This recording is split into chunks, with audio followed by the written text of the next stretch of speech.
శ్రీ గురుభ్యో నమః. టాప్ తెలుగు సంస్కృతి ప్రేక్షకులకి స్వాగతం, సుస్వాగతం.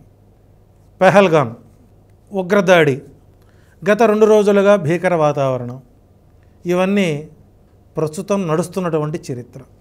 ఈ నడుస్తున్నటువంటి చరిత్రని భవిష్యత్తులో ఎలా ఉండబోతుంది అనేదే అందరి మనస్సులో నాటుకునే అంశం. సోషల్ మీడియాలో ఒక్కొక్క జ్యోతిష్యుడు వారి భావావేశాలని, వీర ప్రతాపాలని మేము ముందుగానే చెప్పేశాం, ఇలా జరిగింది అని ఊకదంపుడు ప్రచారాలు మనం వింటున్నాం. నవ్విపోదురుగాక నాకేమి అన్న చందంలో ఉంది. ఒక ఆయన చెబుతాడు, ఒక మెగా జ్యోతిష్యుడు, అష్టగ్రహ కూటమి ప్రభావం వలన 4 ఏళ్ల పాటు ఇలాగే ఉంటుంది. ఈ సంవత్సరం ఉగాది రోజున ఏ గ్రహస్థితులు ఏ స్థానంలో ఉన్నాయో వాటిని బట్టి ఈ సంవత్సరం యొక్క ఫలితం మాత్రమే వస్తుంది తప్ప రాబోయే 4 సంవత్సరాలు ఇలాగే ఉంటుంది అనేటువంటి వాచకం అతని జ్యోతిష్య అజ్ఞాని అని తనకు తానుగా ప్రచారం చేసుకున్న పరిస్థితి కనబడుతుంది. అయితే వాస్తవాలేంటి?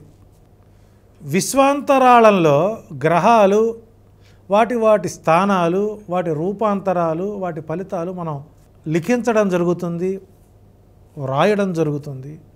నాసా మనకు ఎప్పటికప్పుడు అప్డేట్స్ ఇస్తూ ఉంటుంది. విశ్వంలో జరిగేటువంటి ప్రతి గ్రహ కదలిక ఏ జ్యోతిష్యుడి ఇంట్లో ఎక్కడా కూడా ప్లానిటోరియం లేదు. ఇది కేవలం ఊహాగానం, కరెంటు వాస్తవాలని సొంత పైత్యంతో చెప్పుకునే ప్రయత్నం. నెంబర్ 1, ఇక వారి మాట అలా ఉంటే అసలు వాస్తవం ఏంటి అనేది మనం చూసుకున్నట్లయితే, పాకిస్తాన్ ఆ దేశ వ్యక్తిగత జాతకం, ప్రపంచ జాతకం, మార్చ్ నెలలో వచ్చినటువంటి ఉగాది మన ఆంధ్ర రాష్ట్రానికి, తెలంగాణకు కాదు, యావత్ ప్రపంచానికి అది గ్రహాల పండగ, మన పండగ కాదు అని లగధ మహర్షి మనకు చెప్పాడు. బహుశా లగధ మహర్షి అంటే చాలామంది తెలియకపోవచ్చు, అది వాళ్ళ అజ్ఞానం. ఇక ప్రధాన అంశంలోకి వస్తే, పాకిస్తాన్ పై ఉత్తర పశ్చిమ తీర ప్రాంతాల్లో యుద్ధ వాతావరణం ఉంటుంది అని మన ఛానల్లో ఉగాది పండుగ రోజున కేవలం యుద్ధం మీద మాత్రమే మాట్లాడేటువంటి వీడియోస్ ఉన్నాయి.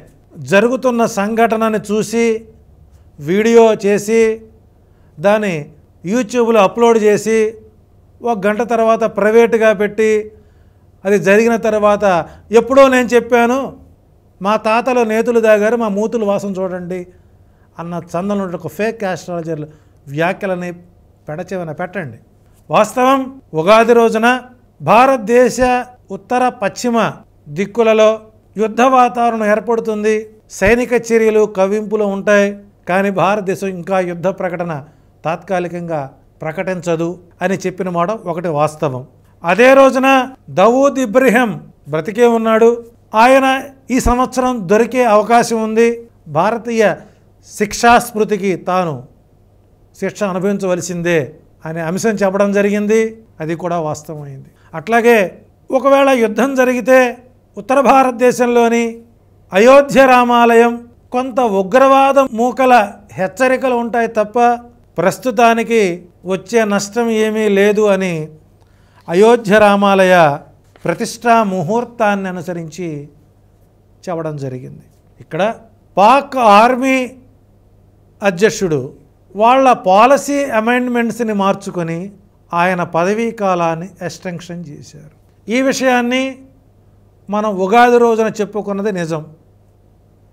అదే ఇంటర్వ్యూలో ఇమ్రాన్ ఖాన్పై సానుభూతి పెరుగుతుంది, ఒకవేళ ఇమ్రాన్ ఖాన్ ఉంటే ఈ యుద్ధ వాతావరణం వచ్చేది కాదు, చర్చోపచర్చల ద్వారా శాంతి మార్గాలను వెతికేవాడు అనే మాట చెప్పడం జరిగింది. అది ఈరోజు అక్కడి వారి అభిమానులు ఇమ్రాన్ ఖాన్పై ప్రశంసలు జల్లులతో ర్యాలీ జరపడం జరుగుతుంది. ఇప్పుడు జరుగుతున్నది కేవలం యుద్ధం అనుకుంటే అది పొరపాటు.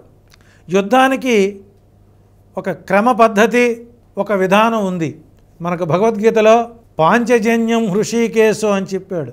శంఖారావాలు అంటే లైక్ దట్ సైరన్స్. మేము పాక్తో ప్రచ్ఛన్న యుద్ధం చేస్తున్నాము, ఇంతవరకు భారత్ ఎక్కడా ప్రకటించలేదు. కేవలం వారు కవ్వింపు చర్యలకు మాత్రమే ధీటైన సమాధానం ఇస్తుంది. ఇది సైనిక చర్యల్లో ఒక భాగమే అనేది మనం గుర్తుపెట్టుకోవాలి. మూడవది, లేటెస్ట్ అప్డేట్స్, అణు యుద్ధాన్ని చేస్తున్నాం అని పాక్ ప్రకటించడం ఈ సంవత్సరానికి ఇది ఒక పెద్ద హాస్యాస్పదమైనటువంటి వాక్యం. ఓలెక్స్ వెపన్స్, ఓలెక్స్ బాంబ్స్, ఓలెక్స్ మాటలు.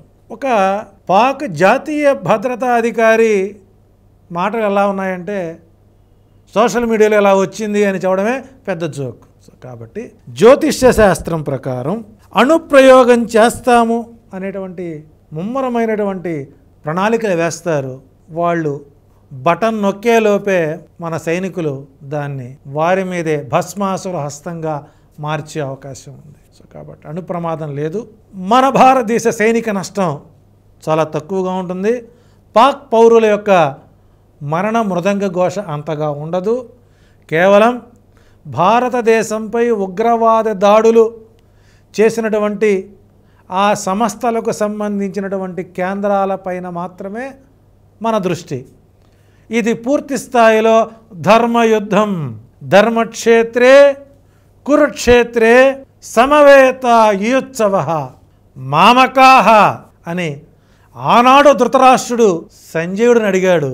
ఈనాడు మన త్రినేత్రుడు, అపర చాణక్యుడు, యుద్ధ తంత్ర నిపుణుడు, యుద్ధ ప్రత్యక్ష ప్రసార పర్యవేక్షకుడు, దృశ్యకారులైనటువంటి ప్రధాన మోడీ సంజయుడైనటువంటి మన భారత రక్షణ సైన్యాధిపతి సమక్షంలో ప్రత్యక్ష ప్రసారం ద్వారా జరిగే ప్రతి అంశాన్ని మనకు ప్రధానమంత్రి స్వయంగా మన భారతీయ ప్రజలకు ఆయన చెబుతూ, నేనున్నాను, మీరు హాయిగా నిద్రపోండి, మనందరం భారతీయులం, మనం భారత మాత ఒడిలో ప్రశాంతంగా నిద్రపోవాలి అంటే ప్రతి ఒక్కరూ కూడా భారత మాతాకి జై అనే ప్రయత్నం చేయాలి అనేటువంటి నిదానమే.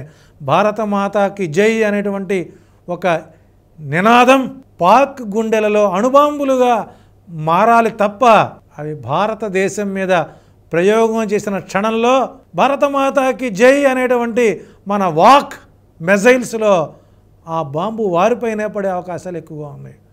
యాజ్ పర్ యాజ్ ఆస్ట్రాలజర్గా ఇప్పుడు జరుగుతున్న యుద్ధం కేవలం సైనిక కవ్వింపు చర్యలు మాత్రమే తప్ప యుద్ధం మాత్రం కాదు అనే విషయాన్ని మనం గ్రహించుకోవాలి. సోకాళ్ళు ఎవరైతే ఆస్ట్రాలజర్లు మేము ముందే చెప్పాం అని వారు ఇచ్చేటువంటి గ్యాస్ మిసైల్స్ని మనం తిప్పి వారికే కొట్టే ప్రయత్నం చేద్దాం. సో అయితే ఇక్కడ ప్రధానంగా 2029-32 మధ్య మరొకసారి మూడవ ప్రపంచ యుద్ధం జరగడానికి ఆస్కారం అధికంగా ఉంది. ఆ సమయంలో అయోధ్య రామాలయం మీద ఉగ్రవాద మూకలు దాడి చేసే అవకాశం తప్ప అంతవరకు మనం భరతమాత ఒడిలో అమ్మను స్మరిస్తూ అమ్మ నామస్మరణనే అమృతధారలుగా గ్రోలుతూ మన భారత సైనికులకి మనం అండగా ఉండాలని కోరుతున్నాను. జై హింద్, జై భారతదేశం, భారతమాతాకి జై.